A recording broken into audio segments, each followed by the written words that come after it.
Okay friends, we're going to now start to color our shapes, and what you're going to use are some crayons. We want the top of our shapes to be of right value. Does anybody remember how we make something light with a crayon? Great, you want to push lightly. So I'm going to use my crayon and I'm going to add very light pressure because I can always darken it later. I'm going to outline my first shape. You can use whatever color you want and then fill it in, but I want to take my time. I want to make it look smooth and nice. So as you can see, that's a very light pressure on my purple crayon. Now I'm going to color the sides, and I want light pressure at the top, but then as I work my way towards the bottom, I'm going to push a little heavier. So the trick that I do is I just go in with a light coat over the whole thing like this, and then I come to the bottom and I push really hard, and I kind of blend back and forth with light pressure to get an in-between.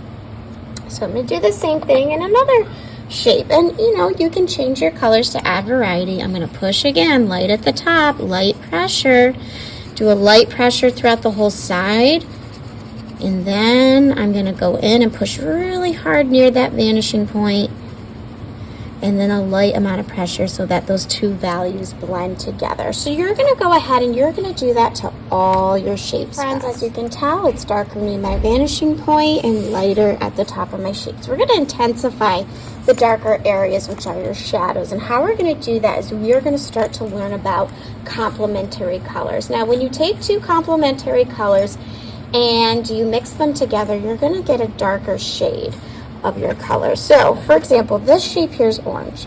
I'm going to find where the orange is on my color wheel and drag my finger directly across. It's blue. I'm going to take blue, and with light pressure first in just the shadowed areas very close to that vanishing point, I'm going to go in and very lightly push light, and I'm just going to darken that to intensify that shadow. Same thing with purple. What is across from purple on the color wheel?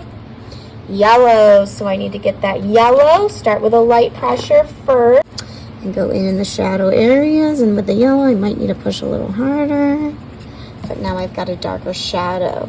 Okay, what about pink? Well, pink is really just red, so I have greens right across from that. So we're not coloring in the whole shape with this, just the very close to the vanishing point. Okay, you can still have some darker values from the pressure of your crayon showing. We're just getting right next to that vanishing point with these complementary colors. Next one is blue. Across from blue, I'm going to take my finger right across, orange. So every time you do a color, you look right across.